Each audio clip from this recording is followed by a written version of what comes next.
It was just big white wall. Next thing I know, it was down. I heard nothing. I saw nothing. I don't even remember. You know, like I said, all I saw was wind, trees, branches, and that was it.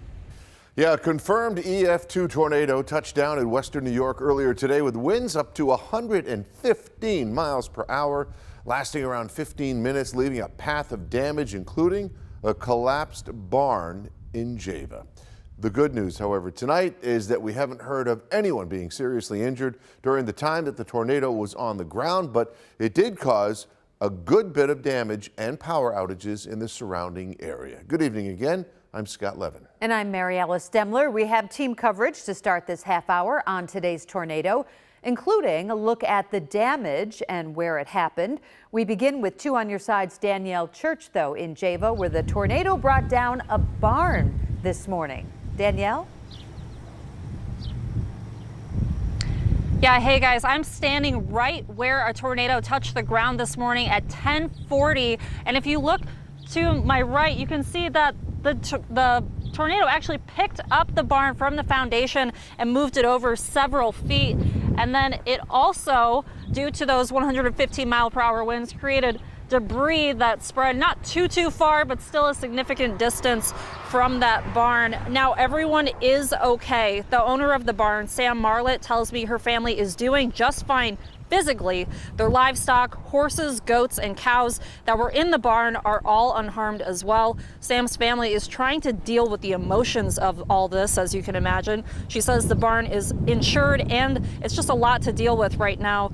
The National Weather Service says the tornado was only on the ground for 15 minutes. It managed to travel 10 miles west of Route 19 and knock down dozens of trees and power lines in the town of Java and even Wethersfield.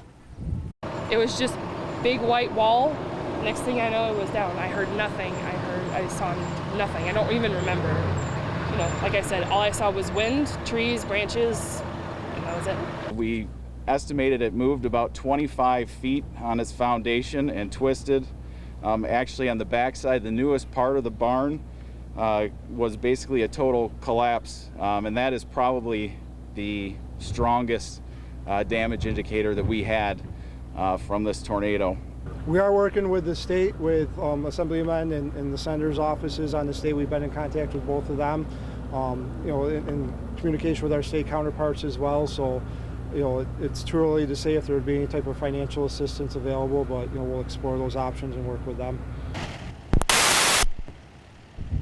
That was Brian Meyer, Services Director here. He says Route 70 roads have some of those downed trees to reopen shortly, and as I said, the only area impacted.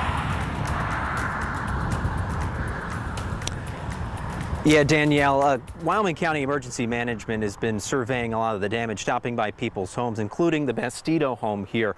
We've got a shed with its roof off, as well as some downed trees at the back of their property. Now, they're waiting for insurance to show up before they can really do anything. But all along Route 78, where this tornado traveled, we're actually about 7 miles from Danielle is. It traveled that entire stretch and knocked down trees that entire distance. It's now lined and power lines are down in that area. Emergency Management said this afternoon they counted around 60 power outages, but as soon as the weather calmed down, crews have been out fixing those issues. As you mentioned, the Bastido family had some downed trees. They lost the top of their shed as well, the roof of their shed. Their home was spared, however, but Tara said, well, she is used to the wind since moving here several years back. This freak twister caught them all off guard. I was at work and my husband called me and said, call me right now. And I called him and he said, you need to leave work. Our house was hit by a tornado. It's just unbelievable. Could have been so much worse. Right. And the tree, our huge tree down on the north side or the east side of the house, and then the trees down on the other side of the house, but the house seems fine. So very, very lucky. As we mentioned, the Bastidos are waiting for insurance to stop by before they really try and fix anything with the roof to their shed, as well as any of these downed trees. But for all of Wyoming County in this area, in Wethersfield as well as Java, where Danielle was, it'll certainly be a couple days for cleanup. Scott, Mary Alice. Rob Hackford reporting live for us tonight. Thank you, Rob. And we were on the air for an extended period of time this morning from the moment the National Weather Service issued the tornado warning. But the severity of this storm did come as a bit of a surprise. And joining us now to talk about just how it all formed today and how strong it really was is meteorologist Elise Smith. And Elise, I asked you a question.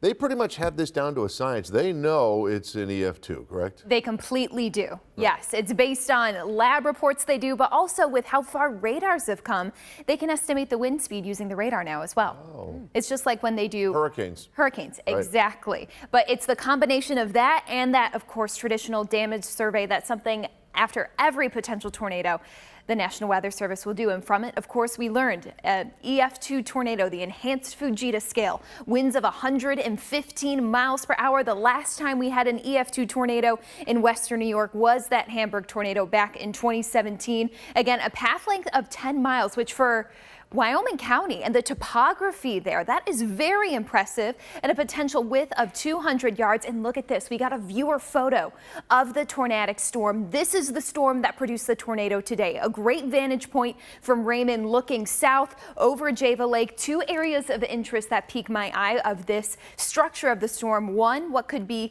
a lowering or a shelf cloud over here. Another one, this could either be the tornado, another lowering, or what I like to jokingly call SLC, a scary looking cloud, but it doesn't do anything. But this is the storm and a great photo. Thank you for sending that in. And of course, there is that potential damage track. We'll break this down a little more coming up in the full forecast. Scott and Mary Alice. All right, we'll see you again in a few. Thank you, Elise.